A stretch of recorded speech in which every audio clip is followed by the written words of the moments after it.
he'd have the most decorated resume in NBA history. In Chamberlain's first varsity game, he scored 52 points and grabbed 30. First varsity game. If you think I'll cross and take my mans out, just kill yourself. In the trenches, 40 on my hip, I had to fix my belt. What's good, YouTube? Know what I'm saying? It's your boy Wilt Chamberlain, Jdot. We back with another video, y'all know what I'm saying? Today, y'all, bro, we got something for y'all, bro. Making the case, bro. Wilt Chamberlain, bro. Oh, yeah. We gonna start doing these making the cases more, you know what I'm saying? Be a little serious. Y'all said that, you know what I'm saying? Y'all want to see the making the cases, so we got y'all, bro. But we react to heck of Wilt Chamberlain videos, though. And we know now Wilt Chamberlain's not real by them stats, too. No. Them stats don't look real at all, bro. It look like some 2K stats, bro. I think being real, bro. I don't know, bro. He probably hacked the stat board system. Never, bro. He still ain't beat my record though. But anyway, y'all, bro. We talking 2K?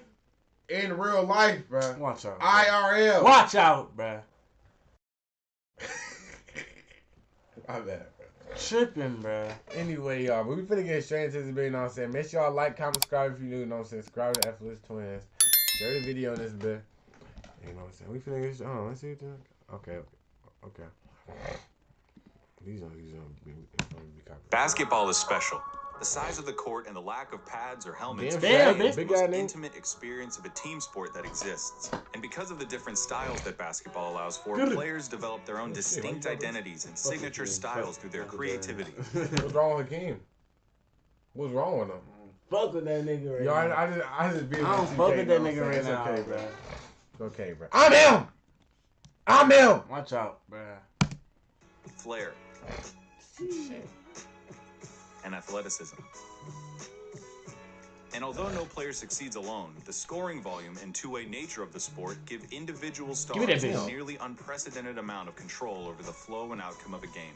For this reason, players are constantly compared to their peers and to the legends of the past in order to answer the most hotly contested question in the sport. Who's the greatest to ever do it? For many, the question is redundant. They believe in only one right answer, their answer. Others might have their own personal stance, but acknowledge one or two alternatives. But I believe that there's much more nuance to the question of greatness and more answers to it than you might think. By my count, there are 8 players in NBA history that have a substantial claim as the GOAT. It's a subjective thing, though. I can't give you a definitive answer. All I can do is make the argument. So today, I'll be making the case for Wilt Chamberlain as the greatest basketball player of all time.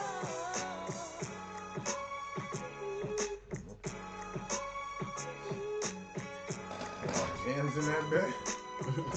And I be covering him. Wilt. The single most dominant physical force basketball's ever seen. That's the case, right? First, I tell you that Wilt Chamberlain was and remains the most outstanding anomaly of physical superiority that has ever played basketball. Then I tell you about how his era-specific advantages didn't exist. Bill Russell had better teammates, which is why he won so many more championships than Chamberlain. That's how the Wilt Chamberlain argument always goes. If I follow that script beat for beat, I'll be making a video that's already been made 100 times. So let's write a different script. We'll hit some of the same notes and see some of the same landmarks, but maybe we can end up somewhere we haven't been before when it comes to Wilton Norman Chamberlain. That's Federal. How you know his full name? Like though, bro. Nigga said his middle name too. Like you ain't have to do it. Whoa, bro. You not know it before when it comes to Wilton Norman Chamberlain. Where did Wilt come from? I don't mean where did he grow up. I'm not making a biography. I mean, what did basketball know of Wilt before he stepped into his first NBA game in 1959? We know about the hype surrounding LeBron, Jordan being taken 3rd in the draft, Magic and Larry's college rivalry, and I think it's important to know and understand what Wilt was before he became the Big Dipper. Wilt was the first basketball superstar. Coming out of high school, he had over 200 colleges vying for his commitment, a level of attention completely unheard of for a high school colleges vying for his commitment. A level of attention. Yes. Coming out of high school, he had over 200 colleges vying for his commitment. A level of attention completely unheard of for a high school prospect at the time. He committed to the University of Kansas, largely because of head coach Phog Allen's deep ties with James Naismith, basketball's inventor. Of course, freshmen weren't normally allowed to play on varsity in those days, so during his JV season, the NCAA introduced sweeping changes to rules like offensive goaltending and inbounding violations to try to mitigate what they perceived as a threat to the competitive balance of the game.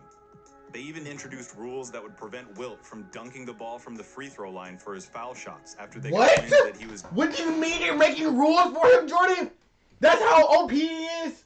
How the fuck do you dunk a free throw, nigga? That's what I'm saying. What are you trying, bruh? This nigga over here trying to get disqualified and shit, bruh. Just doing shit, bruh. What do you mean dunk a free throw? How the fuck do you dunk a free throw? Bro. So in summer scrimmages. And so began the influence of basketball's Goliath. A name fit for Chamberlain. No, how do you dunk a free throw? I'm not letting this shit go. So you telling me... Why did he do it so much that they had to make a rule? Oh, God, though. So I don't understand. So you telling me he just... So he was finna do a free throw. He grabbed the ball and then just launched from right there on some MJ shit from Space Jam? Like, so you telling me? Is this Space Jam, nigga? Bro, he did his little... He said, and then jump. Like, what? What are you talking about, bruh? Bro, I think... No. I think they mean free throw line dunks, bruh.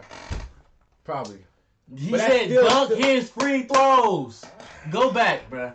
Go back so I can see the context of the fucking statement. sense, bro. I need the context of the statement. Of the game. They even introduced rules that would prevent Wilt from dunking the ball from the free throw line for dunking the ball from the free throw line. Keep going. Shots after they got wind that he was doing so in summer scrimmages. And he said foul shots, bruh. What? He said for the foul shots, bruh. Throw line for his foul shots after. For his fucking foul shots, nigga. For his foul shots. Really already dunking free throws, nigga. Why are you doing that? There's no trampoline right there. Like, what does he think this is? Sky Zone? I don't understand. This is not Sky Zone. You do that. You do some shit like that at Sky Zone, Jordan. What the fuck? Talking about some jump from the freaking free. Like he was two-step or something. He was doing so in summer scrimmages, and so began the influence of basketball's Goliath. A name fit for Chamberlain, not just because of his size, but because of the danger that he seems to pose to the game's very foundations. That's crazy. Despite the new regulations, in Chamberlain's first varsity game, he scored 52 points and grabbed 30. First varsity game. Grabbed 30. And grabbed 30 what? What? Go back. And grabbed 30 what? Go back. New regulations, in Chamberlain's first varsity game, he scored 52 points and grabbed 31 rebounds. Shut up! First varsity game, you know how many holes? Nigga, what? 50 and 30? Nigga, he already breaking records his first game, Jordan. His first game. First game. Single game records for Kansas that still stand today. His first varsity season concluded in the NCAA championship against the undefeated University of North Carolina. The matchup was broadcast on an unprecedented number of radio and television. North Carolina? Not Michael Jordan. Michael Jordan was a jet. No, wait a minute. It says varsity game. He played in high school? No, this is college. That's what I was just going to say. Did they college have JV teams? Wait a minute. I think, did they bring him up from high school and bring him to college, my nigga? But he's already at Kansas right now. So what do you mean varsity at Kansas? Okay, I don't understand that shit. It's a freshman team in college? The Jayhawks fell to the Tar Heels in triple overtime despite Chamberlain's best efforts, for which he was named the tournament's most outstanding player. And so the seeds of Wilt Chamberlain's enduring basketball legacy were planted. An outstanding player who put forth Herculean efforts and gave us superlative performances that were nonetheless negated by losing. After one final year...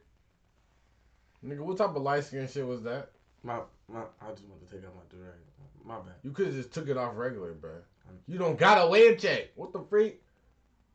I wanted to. Bro, what? Chamberlain joined the Harlem Globetrotters in order to earn money for himself until he became eligible to enter the NBA. In 1959, Wilt joined the Philadelphia Warriors.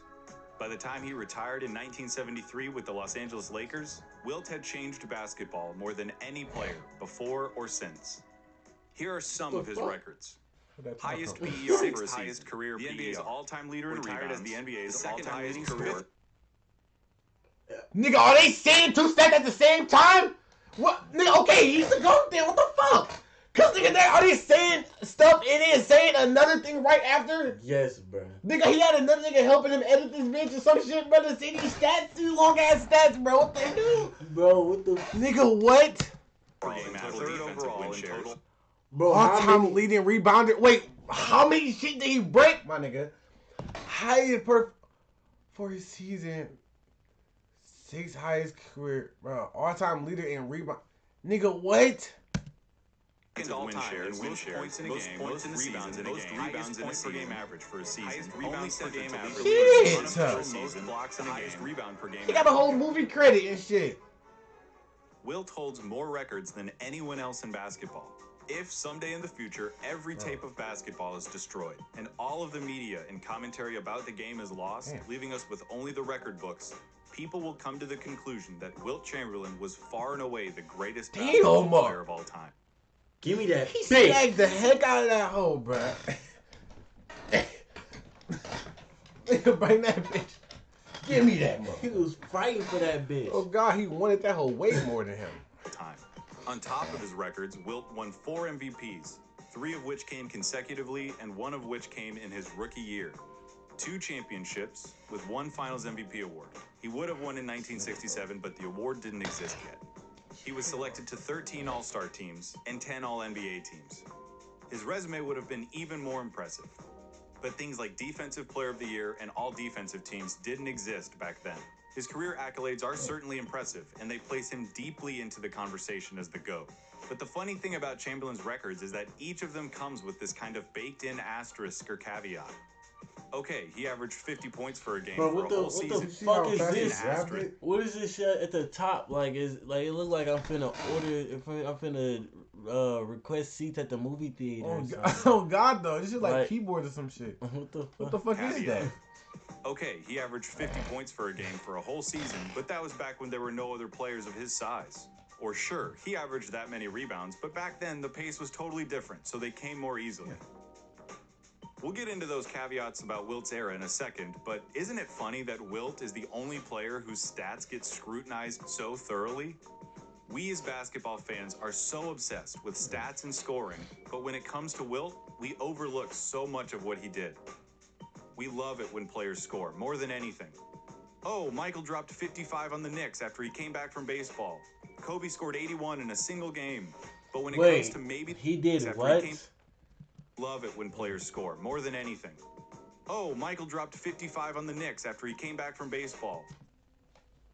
After just having a little cool little... Nigga did a side quest and came back and dropped 50? Fuck do you mean? Why does y'all want to watch that? Want us to watch that game? Bro, watch the freaking heck out, bro. I didn't even recognize it. As soon as he came back from baseball. That shit ain't register in my head when he said the shit, bro. In New York, bro. Hella hoes. Oh, God, Kobe scored 81 in a single game. But when it comes to maybe the most talented and natural scorer the game's ever seen, we look for ways to discredit him. He dominates the tops of the records so often that I think we've developed a sort of mental filter where we ignore his name and everyone else's. For so many of Oh my gosh! This nigga is going so crazy on these highlights, my nigga. I find myself having to justify the fuck did he just do? Is he? What the hell is it? The magnet on the ball? For so nigga, many of the he just one hand that bitch. GOAT, I find myself. Where'd the ball come from, bro? It came in. I think he gave it to him, but like, why you catch it like that? Right. Like, nigga, what you got? Stick it regularly, bro. You got to stick him gloves on his hands. They don't have the best stats of all time. But with Wilt, I find myself having to justify his stats because they're too good. To understand how he was able to achieve such eye-popping stats, let's talk about what a superhuman athlete he was. While he was at Kansas, Wilt was a superb track and field athlete. He excelled at a number of short-distance sprinting events, competed in the shot put and triple jump, and won the Big 8 conference in high jump every year he attended Kansas. Athletic grasshopper. Arnold Schwarzenegger once described working out with Wilt Chamberlain. Wilt Chamberlain. You trained with Wilt Chamberlain? Yeah. Wilt Chamberlain would be in the gym. We eventually ended up doing a movie together. Yeah, Conan. Conan the Destroyer, exactly. Yeah. But yeah, I was a big fan of his because he came to the gym and he would do a tricep extension that, like, the big guys, the strongest guys, would do, let's say, 120 pounds, let's say, tricep extension, pulling down, right? He would come and he would do 150, 170 pounds Wilt Chamberlain. That's how strong he was. They always said he was by far the strongest person who's ever played in the NBA. Absolutely. I mean, Yeah. I remember that he lifted me up like with one arm like nothing. Along with Jim Thorpe, What? Wilt Chamberlain What do you was mean the with one preeminent arm? athletic talent of the 20th century at over 7 feet tall. Had Chamberlain lived in another time, they would have built statues in temples. No, I'm not letting that shit slide. That's like on some superhero shit. That's what Superman do if he grabs somebody to save him from freaking danger or some shit. You gotta recognize, bro. It's Arnold Schwarzenegger, bro. He is big as hell. That nigga's cocky as a bitch, bro. Hella weight, bro. Oh God! And he picked him up with one hand, like one arm, What do you mean? like nothing. Like this nigga a superhero. I don't even understand life at this point, bro. Let me see if this joint's still recording, bro. Freak, bro. This nigga's tweaking. Only 8 minutes. Top of all of it, he was a tremendous passer and led the league in assists in 1968. That season, he finished with 702 assists. Just 2 fewer than Ricky Rubio's ever racked up in a single season. In a season, nigga? As a center, though? What the fuck is he, bro? And he's still scoring hella points, though. As You far know as he his is. basketball skill set, Wilt's biggest flaw was his infamous free throw shooting. Definitely a deficiency, Oh, why but does he not keep one that I changing? think mars his overall prowess. Some of his success and records surely came from the era that he played in. Basketball was dramatically different in the 60s and early 70s when Wilt was playing. Back then, there were more field goal attempts, which resulted in more points and available rebounds. And back then, the average player wasn't nearly as athletic as the average player today. Sure, there were other big centers like Walt Bellamy and some others, but Wilt was decades ahead athletically and had an advantage in nearly every game because of that. So that's it, right? Wilt was ahead of his time athletically, competed against scrawny white guys in a faster era that made stat inflation easier. I never seen Will get mad though like that though. Scrawny white guys in a faster. Nigga, I want to see that nigga mad. Look oh how God, cocky his arm though, bro. is. He not this inflation, nigga nigga. arm, He not bro. inflation. Was That ahead of nigga his already time cocky athletically, as hell. Competed against scrawny white guys in a. Nigga, what the fuck? I'm not. I ain't fucking with that nigga, bro. Wow, It look like nigga. He has no fat in his It's like body, he got a bro. knot in this shit, bro. I'm talking about, bro. Bro, look like metal, nigga. Bro, what's the Like, fuck? he got a metal arm. Superman ass arms. On top of that, he's 7'2". Nigga, what? Bro was nervous. Bro was saying sorry and Played shit. in Egypt. He said, If you "What's were to up, take a bro? 27-year-old I'll take Wilt you, bro." Chamberlain and put him in the league today, he'd be just another good player who kills it on the glass, like Andre Drummond. Watch out. For one, the advantages of Wilt's era helped make sense of how he was able to set such What? Wait, unbreakable records. wait. The What the fuck was advantages that? of Wilt's era helped make sense of He had a And guy. he banked it. Nigga, look how high it went and he still banked it. such unbreakable records, but it doesn't detract or excuse the fact that he was actually able to accomplish them. Second, yeah, a 27-year-old Wilt Chamberlain straight from 1964, if you plucked him up and put him into the league today, would have been a great player. Would he be an all-time great? Maybe, maybe not, but you're giving him more credit than you think you are when you say that. Imagine you instead took a 13-year-old Wilt Chamberlain and brought him up as a player like every other great prospect. Now he gets to take advantage of 60 years worth of advancement in nutrition, exercise regimentation, recovery science, transportation, and equipment technology, especially the advancement in shoes. You know that they used to play basketball in Chuck Taylors, right? Bruh. You'd be giving Wilt Imagine him Wait a in minute, some bro. actual hoop shoes. Nigga, he is storing 200. Bro, you know how high he's gonna jump to? On God, though, Because they bro. give you an inch too, bro. And Some look, shoes give you an inch. look where they was playing in, my nigga. You know that they used to play basketball. Come on, dog. Nigga, what? And he was still jumping that high. What is this? A big ass knee pad, but they're like a foam cup, nigga. Come on, dog. What, Half bro? a foam cup, one for each hand. Oh God, look how cocky this nigga. Like, come on, bro. This In nigga. Chuck Taylors, right? You'd be giving Wilt Chamberlain the opportunity to Wait, Wilt capitalize on Chamberlain his is most tripping and shit, valuable bro. I'm gonna freak attributes. That Wilt Chamberlain would be an all-time great any way you want to look at it. And finally, yes, Wilt took advantage of the inefficiencies of his era. But isn't that what everyone does? Every player has era-specific advantages that they use for their benefit. What's Steph Curry supposed to say? You know what, guys? I know that the game today revolves around three-point shooting, and I'm really good at three-point shooting, but it just gives me too much of an advantage, so I just won't take as many. Of course not. Take advantage of your advantages. It's what great players do. All of this stuff I'm saying might not even matter to you. You might be sitting there with your arms crossed saying, nope, Wilt Chamberlain can't be the best because he played in the past. And I didn't see. Right. Whoa, you acting hella federal. There's something on this camera. Let me make sure. Let me unfold my shit, bro. Bro, acting hella federal. Get your posture right, bro. So he can't be the best. And honestly, I get that. As sports fans, we want to see the best. It's why we watch. Get that NFL clip out of here, what bro. fun is it to admit that the best player your sport's ever seen started his career the same year Alaska was admitted into the Union? What? It happens in what? Watch. What fun is it to admit that the best player your sport's ever seen started his career the same year Alaska was admitted into the Union? It happens in everything. Nigga, that's like 1800.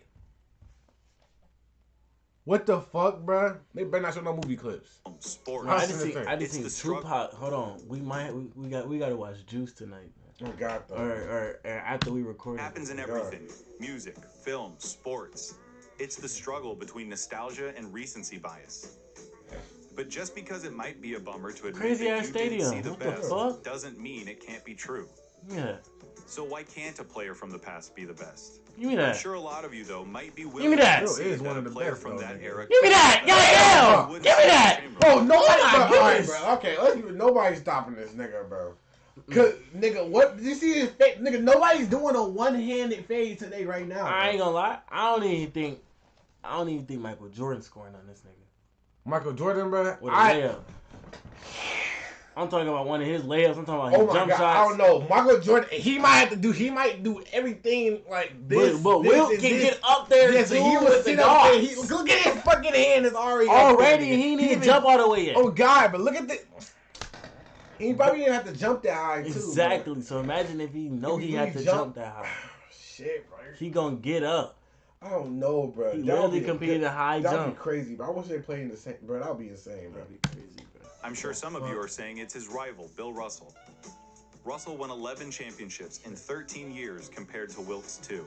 Russell was described as the ultimate competitor and as a leader who time and time again inspired and enabled his teams to succeed. Give me that. Damn. And that brings us to the crux of Wilt Chamberlain's case. I knew it was gonna be an advertisement. I knew it. See, I would say ad break, but I ain't gonna do that to y'all. We still gotta watch the History says that Wilt was the ultimate athletic specimen who excelled in every physical sense, but who had a critical lack of killer instinct. According to his reputation, Wilt was missing the leadership abilities and intangible mental qualities that are required to win. Wilt is remembered as someone who chased stats, was a bit of a head case, and could never figure out exactly what it was he wanted from basketball. Because of that reputation, Wilt remains an intensely polarizing player. What type of shot? What type of shot was that, bro? I'm finna get pissed. Because of that reputation, Wilt remains an intensely Nigga, what? That Bob Cousy? wanted from basketball. Was that Bob Cousy? Because of that reputation, I thought it was that nigga for a minute. I thought that's not him. intensely polarizing player. Yeah. So if I want to make the case that Wilt was the greatest basketball player of all time, I What's have that to take? find a way to Horrible assuage take. the idea that he never had what it took to be a winner. What the fuck? To do that, I want to use Bill Russell as his analog, because they played in the same era and because Russell represented everything Wilt couldn't be or do. They're remembered as inverses of each other and embody contrasting ideas. Team versus individual. Defense versus offense. Me versus we. And ultimately, winning and losing. But why are they remembered as representing things so starkly? Again, because they're from the past. They're practically myths and legends at this point. There's less footage of them than there is of other great players, and because the narrative became easy to write as their careers went along. David beat Goliath. What the fuck? And nobody roots for Goliath. But was the fight even fair for Goliath? For starters, Bill Russell consistently had better teammates than Wilt Chamberlain did. That's as good as a fact to me, and I will maintain it even when I make the case for Bill Russell. Wilt played with great players in his career, but Bill played with Bob Cousy, a league MVP, John Havlicek, who went on to lead the Celtics to 2 titles in the 70s, Sam Jones, a 6-time All-Star and master in the clutch, and other Hall of Famers like Tommy Heinsohn, Casey Jones, and Frank Ramsey. And of all the great players that Wilt played with, he usually caught them at the beginning or the end of their careers. Damn. Aside from notable exceptions like Jerry West and Hal Greer. Oh Obviously, it's easier. If he would have had some people on his team that would really get busy, bro. Yeah. Bro, it's done for, nigga. They would have been one like hella championship. On me. It would Be a have been better raps. teammate when you have a better team. But I think that the most important factor that Russell benefited from, even more than his teammates, was the leadership afforded to him by his head coach, Red Auerbach. Red was one of the most forward-thinking minds to pass through the NBA and is still on the Mount Rushmore of head coaches. Of the Celtics' 17 championships, Auerbach was a pivotal piece in 16 of them, either as Boston's coach, general manager, or president. He drafted Chuck Cooper, the first African-American, into the NBA and hired the first black NBA head coach in Bill Russell. Red was an intense, competitive coach who adapted his methods to suit his players. In his own words, if you have some great potential players, there are two things. One, you help make them great. Two, you devise a method of play that is suitable to their talent. And that's the thing that I think Wilt lacked more than anything. A coach who could lead him, tell him what to do and how to do it. Wilt was a prideful guy, and he cared about what people thought about him, which is one of the most natural and human things to care about. Of course, the thing that most people knew Wilt Chamberlain I don't even fuck with niggas think about me, so. Don't care, then. At all. Okay. I'll listen, but I ain't hearing. The most natural and human things to care about. Of course, the thing that most people knew Wilt Chamberlain from was basketball, and as a basketball player, Wilt was constantly ridiculed by the media for not winning championships every single year. As he began to develop this reputation of a loser, he started scoring more points so that he could say, well, look, I scored all these points, I got all these rebounds, I did my job. Ooh, shit. So he became known as a selfish scorer. And what did he do? He led the league in assists. What do you think? That's what I'm saying. I was just gonna say, didn't he lead the league? He's the league in assists. That's okay, crazy. what the fuck? That he was stat He was obsessed. talking crazy about him and shit. And so goes the legacy of Wilt Chamberlain. Wilt needed a coach who could help him channel all of his abilities into a winning style of play, no different from guys like Kobe or Michael. I'd argue that if Wilt had played for a great coach like Red Auerbach for his entire career, he would have experienced every modicum of success that Bill Russell did. I promise I didn't just pull that theory out of my ass. I'm arguing that because it happened twice. The two seasons that Wilt won it all, 1967 and 1972, were marked by the influence of outstanding coaches on Wilt's game. Alex Hannum coached Wilt for 3 full seasons, in 1964 on the San Francisco Warriors, and in 1967 and 8 on the Philadelphia 76ers. When Hannum was hired by the Warriors in '64, he inherited a team that was beginning to unravel. The franchise had been sold during the season and relocated from Philadelphia to San Francisco, leading to the retirement. Hannum was hired by the 7 and 8. Oh my God. What? Wait. I'm so confused right now because on the San Francisco Warriors. he was on the 1960. He's at 1960 or 1970 because the team changed to the 76ers all of a sudden. It was the Philadelphia Warriors. Oh, wait, what the fuck? Yes, it was just the Philadelphia Warriors. Oh yeah, what the and now are they in? Nigga, it's a Philly. It's a Philly. In 1964. But they were the Philadelphia Warriors at first. And they changed it. Did they change it to 76ers in 76? Oh God, though. Francisco Warriors, and in 1967 and 8 on the Philadelphia 76ers. But it's a 60s. When Hannum was hired by the Warriors in '64, he inherited a team that was beginning to unravel. The franchise had been sold during the season and relocated from Philadelphia to San Francisco, leading to the retirement of veteran scorers Paul Arizin and Tom Gola. As a result, Wilt shouldered the scoring. Where are they at? Why is nobody playing? And Tom Gola. As a result, wait, why is nobody in the crowd? Oh God, nigga, what? Nigga, COVID. And why didn't he just do it like this and then get to running off, bro? Like he ain't do this shit. Do nothing. Averaged 44 points and 24 rebounds a game, believing that doing. What is he doing? Averaged 44. That shit is still on B. Rebounds a game. Is that a backwards alley, bro? It is, bro.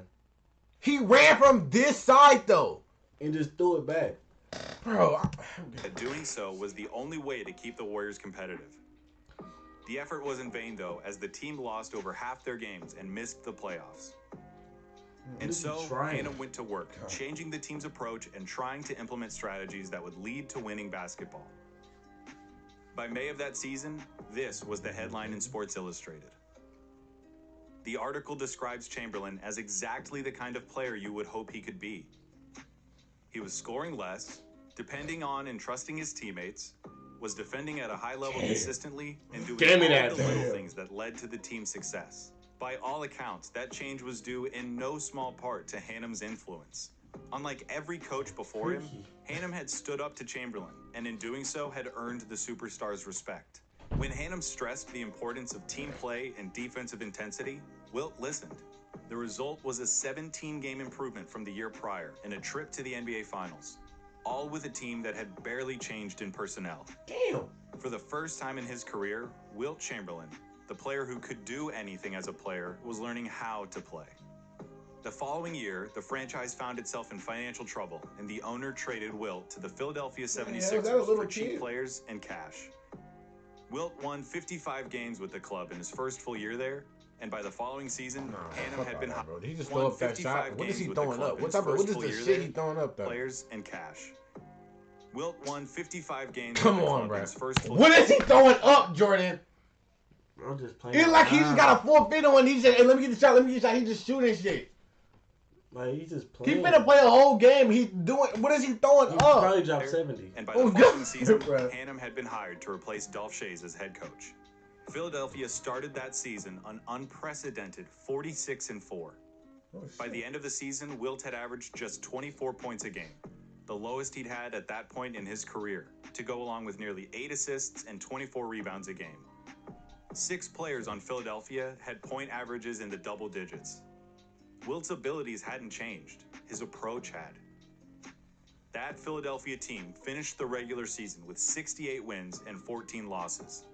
The best record the NBA had ever seen. So basically, he had to change his mentality. After dispatching Oscar Robertson and the Cincinnati Royals, Wilt found himself facing a familiar foe in the Boston Celtics.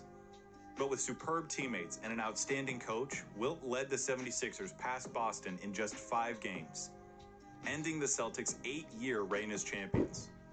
In the finals, Wilt defeated his old team, the San Francisco Warriors, in 6 games to claim his first championship and cap off the most outstanding professional campaign the NBA had ever seen. A year later, Wilt led the NBA in assists, en route to a league-high 62 wins. After a 7-game loss in the playoffs in the Eastern Finals, Hannum retired, and relations between Wilt and the 76ers ownership had soured. He then demanded a trade to the Los Angeles Lakers. With the Lakers, Wilt was saddled with coaches Butch Van Breda-Kolff and Joe Mulaney. Not exactly household names.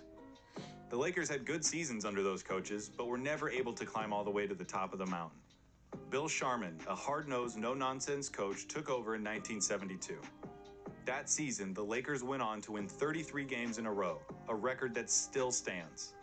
That Lakers team finished with a record of 69-13, surpassing the mark set by Wilt's 76ers 5 years earlier. What the fuck? In the playoffs, they lost just 3 games on their way to the championship. Jerry West said of Sharman, "He told us he thought that if we played the way he wanted us to, that we could beat anybody. He got us to believe that right away, and he did it without raising his voice once all year." As for Wilt, he was simply the guy that got us here. So there you go. That's my case. Wilt was a victim of 33 games in a row is insane, bro. That's super insane. Nigga, that's some shit I have on 2K, bro. That's some shit I have on 2K. I literally won 33 games in a row on 2K, but he's doing it in real life, though.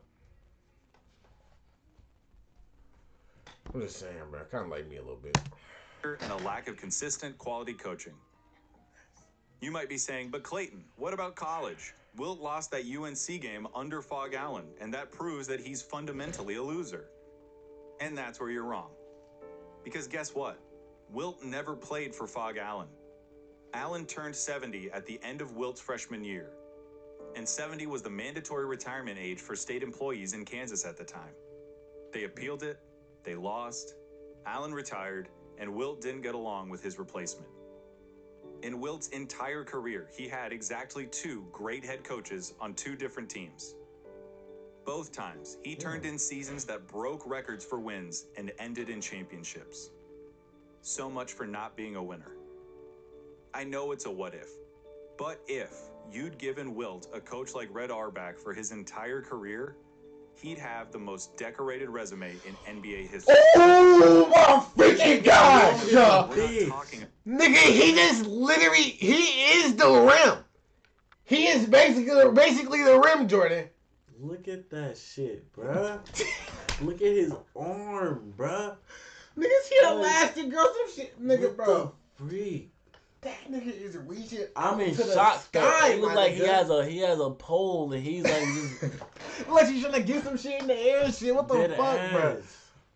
This nigga, and the ball looks small as hell, too, bro. NBA history. But remember, we're not talking about the greatest resume. We're talking about the greatest basketball player of all time. And by just about every metric that exists, we're talking about Wilt Chamberlain. One last quote from Chuck Klosterman.